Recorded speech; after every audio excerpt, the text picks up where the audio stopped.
விஜய் வர்றதுக்காக காவேரி எதிர்பார்த்துட்ருக்காங்க. அதே மாரி மாமியும் எதிர்பார்த்துட்ருக்காங்க. அத பார்த்த காவேரி வந்து மாமிகிட்ட வந்து விசாரிக்கிறாங்க. அப்போ இந்த மாரி சொந்தக்கார பொண்ணு ஒண்ணு வந்து பார்த்துருக்கேன் விஜய்க்கு. அத பத்தி சொல்ல தான் வெயிட் பண்ணிட்டுருக்கேன் அப்படின்னு சொல்றாங்க. அத கேட்டு வந்து காவேரி செமையா டென்ஷன் ஆயிடுறாங்க. இந்த மாமிக்கு எதுக்கு இந்த வேல? என் கண்ணு முன்னாடி இப்படிலாம் சொல்றாங்களே அப்படின்னு சொல்லிட்டு செமையா டென்ஷன் ஆயிடுறாங்க. மாமி நீங்க நினைக்கிறது ஒண்ணு கூட நடக்காது. ஏன்னா அவரு அவர் ஒய்ஃப அந்த அளவு லவ் பண்றாரு. அவர் ஒய்ஃபுக்காக தான் இந்த ஏரியாக்கே வந்திருக்காரு அப்படி சொல்லிட்டு இருக்காங்க.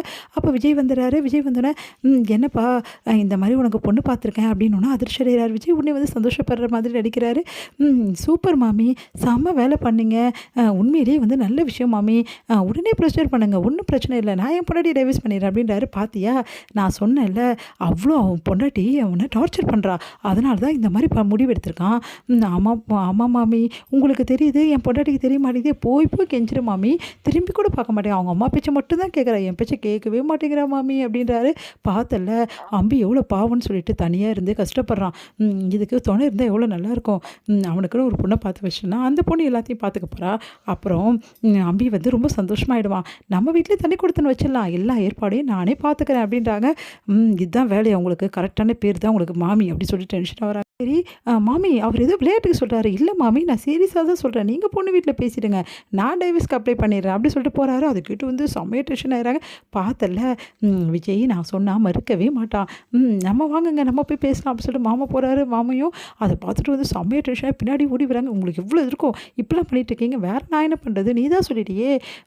வெண்ணிலா தான் வந்து முடிவு பண்ணணும்னு சொல்லிட்டு, வெண்ணிலா எப்போ குணமாகி எப்போ வர்றது, அதெல்லாம் நடக்கிற மாதிரி தெரில. சரி, அது வரைக்கும் நான் தனியாக இருக்க முடியும். அதுக்காக வேறு என்ன பண்ண போகிறீங்க? வேறு என்ன பண்ணுறது? நீ தான் உங்கள் அம்மா கூட இருக்கணும்னு நினைக்கிற. பேசாமல் நான் உன்னை டைவர்ஸ் பண்ணிவிட்டு அவங்க சொல்கிற மாதிரியே அந்த மாமியோட ரிலேஷனே கல்யாணம் பண்ணிக்கிறேன். மாமி இவ்வளோ அழகாக இருக்காங்களே, இந்த வயசுலேயும் அவங்க ரிலேஷன் எவ்வளோ அழகாக இருப்பான், அலையிறீங்க அப்படின்னு சொல்லிட்டு டென்ஷன் ஆகிட்டு நறுக்குன்னு கிளியிறாங்க காவேரி. ஐயோ மாமி எப்படி கத்த, வாய் மூடுங்க அப்படின்னு சொல்லிட்டு போகிறாங்க. உடனே வந்து ஐயோ இப்படி கிள்றாளே, முட்டா நம்மளை ஒரு வழி பண்ணிடுவா அப்படி இருக்கே, ஐயோ அப்படி சொல்லிட்டு ஓடி போகிறாரு நம்ம விஜய். அடுத்து வந்து காவேரி செம்ம டென்ஷனாக இருக்காங்க. இந்த மாமி ரொம்ப ஓவராக போயிட்டுருக்காங்க, சும்மாவே எடுக்கூடாது இவங்களை அப்படி சொல்லிட்டு செம்ம டென்ஷனாக இருக்காங்க. உடனே வந்து வராங்க. அப்போ வந்து மாமி வந்து வந்தோடனே, என்ன மாமி என்ன பண்ணிகிட்ருக்கீங்க அப்படின்னு. என்ன பண்ணுறது, அதான் இப்போ தான் நான் பேசினேன், சீக்கிரமாகவே விஜய்க்கு கல்யாணத்தை முடிச்சிடலாம் மாமி, நீங்கள் பண்ணுறது கொஞ்சம் கூட சரியில்லை. ஏன் இப்படி சொல்கிற? அதெல்லாம் ஒன்றும் அவருக்கு நீங்கள் பொண்ணெல்லாம் பார்க்க வேணாம், அவங்க பொண்டாட்டி நிலமை என்ன வருது, நீங்கள் இப்படிலாம் பண்ணுறது தப்பு மாமி அப்படி சொல்லிட்டு போகிறாங்க. இவன் ஏன் கோச்சிக்கிறா, ஒன்றும் புரியலையே அப்படி சொல்லிட்டு போகிறாங்க மாமி. அடுத்து வந்து விஜய் என்ன பண்ணுறாரு, காவேரி பார்க்கறதுக்காக வெயிட் பண்ணிட்டு இருக்காரு. காவேரி சாப்பாடு எடுத்துகிட்டு வராங்க. ஒரு வாய் ப்ளீஸ் காவேரி எனக்கு ஊட்டி விடு காவேரின்னு ஊட்டி விடுறாங்க. இதை மாமி பார்த்துறாங்க. பார்த்து அதிர்ச்சி அடைகிறாங்க. ஓ இவ விரும்புகிறாளா, அதனால தான் இப்படி பண்ணிட்டு இருக்காளே, இவளுக்கு ஆல்ரெடி கல்யாணம் ஆகிடுச்சுன்னு சொன்னாங்களே, ஐயோ இது வேறு மாதிரி இருக்கே, ஐயோ இதை விடவே கூடாது, உடனே இதை கட் பண்ணி ஆகணுமே அப்படின்னு சொல்லிட்டு மாமி என்ன பண்ணுறாங்க, காவேரி கூப்பிட்டு பேசுகிறாங்க. இங்கே பாரு காவேரி, நீ பண்ணுறது கொஞ்சம் கூட சரியில்லை, அந்த பையன்கிட்ட க்ளோஸாக நீ பேசுகிறத நான் பார்த்துட்டேன் அப்படின்னு அதிர்ச்சி அடைகிறாங்க. ஐயோ இவங்க என்ன பார்த்தாங்கன்னு தெரியலையே. இங்கே பாரு காவேரி, உனக்கு நோக்கும் கல்யாணம் ஆகிடுச்சு, அந்த பையனுக்கும் கல்யாணம் ஆகிடுச்சு, அந்த பையனுக்கு நான் வேறு கல்யாணம் பண்ணி வைக்கிறது கூட ஏற்பாடு பண்ணிகிட்ருக்கேன். இந்த சூழ்நிலையில் இந்த பையன் கூட நீ பேசுறது தப்பு, உன் வீட்டுக்காரர் எங்கே இருக்காரு சொல்ல பார்க்கலாம் அப்படின்னு அப்படியே பார்க்குறாங்க. என்ன சொல்ல மாட்டியா அப்படின்னு.